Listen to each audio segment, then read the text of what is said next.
Despite the CS2 ranking system being kinda odd for placements and you being forced into Gold Nova 2 even if you're a pro and do incredibly well in your placements, after that things surprisingly aren't that bad and it's pretty easy to rank up. And the same goes with Premier. After your 10 placement matches, for some reason your rank will probably be incredibly low and there's nothing you can really do about it, but after that it all changes. And here's how to easily rank up, whether you're solo queuing or 5-stacking with the boys. But before we get into that, let me show you how to get a free $5 trading. If you have a bunch of junk in your inventory, Skins Monkey is a great place to get rid of it. Not only do you get a free $5 bonus on your first trade when you sign up with that link in the description, you can also get a 35% deposit bonus while depositing with cash, crypto, or any of the other methods. And even if you don't want to trade, they have free daily giveaways to enter as well.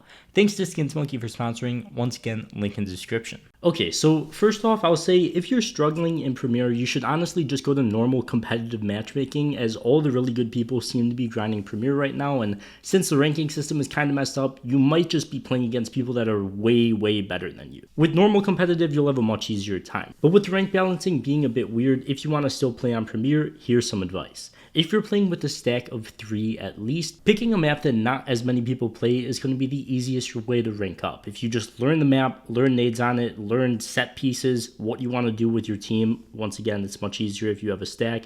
People are not going to know what to do against you, especially if you're in your early games and playing against low ranks. Banning Mirage, Vertigo, and Inferno right off the bat, you're already off to a good start. Because learning enough basics to beat people on other maps is not hard, especially since the game is very new and there's so many new nade lineups and just ways you can play. But next, learning actual set plays on each map is going to be your go-to. And what I mean by that is if you ever watch pros play MM or Face It Pugs, you'll note that they very often just do the same thing throughout the vast majority of rounds because they've gotten really good at it and it works. But we'll make it simpler for you guys who are probably the average players. Having reactive plays on CT side is going to make your life so much easier. On Mirage, for example, one set play in CSGO for me was jump spot till hella smokes come out or they start dumping flashes on you, then right click a smoke as you run to bench. It makes it incredibly hard for T's to kill you as they either have to run through the smoke, which obviously isn't very easy to kill you, or run out to the site and you have a much better angle on them. They also have to worry about cat.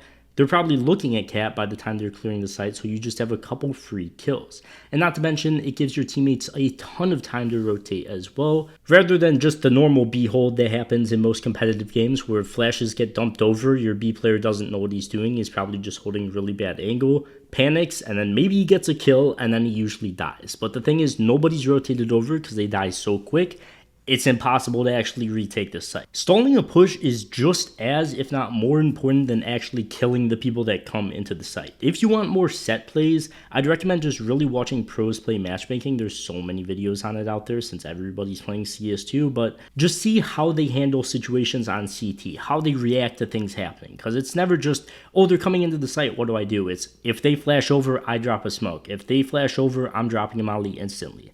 If they flash over, I'm not going to jump spot anymore. I'm going to run to the cat corner. I'm going to run to the bench corner.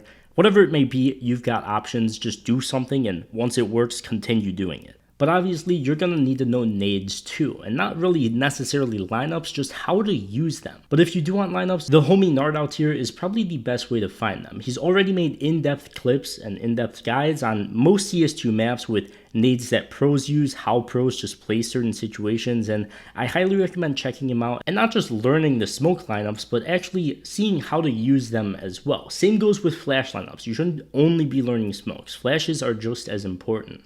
Especially for T side, you shouldn't just ignore proper lineups that allow you to take quick and easy map control. Especially if you're queuing with at least one other person who has thumbs that work and has headphones, these flashes are going to help you to easily take map control, especially on Inferno, for example, because the amount of time I see people just group up and sit T ramp on Inferno instead of actually taking early mid control, early banana control, sending somebody in apps, it makes me never want to play the map.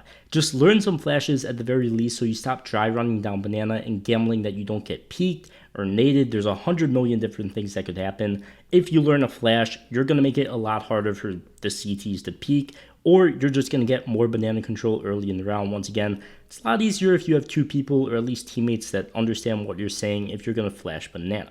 Also, smokes are now just massive in CS2, and there's a lot of potential for one-ways. There's tons of different lineups if you just look it up on YouTube for any map. There's some for after plants, there's some for early map control. Especially on Inferno, there's some very easy bottom banana smokes that you could throw to make the T's feel like they're safe crossing the mid when you could actually see their feet. It's a good way to catch people off at least once during the game, and it could actually win you a round, and it's like 30 seconds you have to devote to learning this lineup, so it's nice. One smoke I really like for Mirage T-side, for example, is this con smoke, because you couldn't do this in CSGO. If you get the smoke down in con, you can't be seen at all on cat if you're running up cat as a T. If you get a window smoke in there as well, now you have con and window smoked off. You only have to worry about cat really, and if you send a couple people apps, that's a very easy B split if they just dump flashes over or even just run out.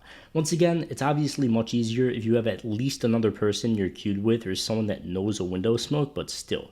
It's an easy set play to call at the beginning of the round, rather than just having a team of people that group up A ramp, run out, and just have no clue why they can't win T-side rounds. Just, you don't have to do A execs every round. That's not the only call on T-side Mirage. There's so many different things you could do. And oftentimes at lower ranks on Mirage, you're not going to get people running at you mid. You'll have a window player, maybe you'll have a con player. You might not even have a con player, but you'll usually have one cat. Smoke off window and con, can't be seen from A site. You've got like 3 people on T side running at the cat guy, 2 people apps, and you'll have B very easily. And it's a pretty easy site to hold. So the overall gist of this video is just learn how to use nades. I've seen so many people that are just as good as aiming at me, and I have 7,000 hours, but they just don't use nades, and that's the reason why they never can rank up or just improve at the game or get kills. Once you learn how to use nades, figure out what works for you, it's gonna make your life so much easier, man. It's so stressful. Also, just remember, you don't have to always dump smokes right where the T's are coming from. You could drop them on site,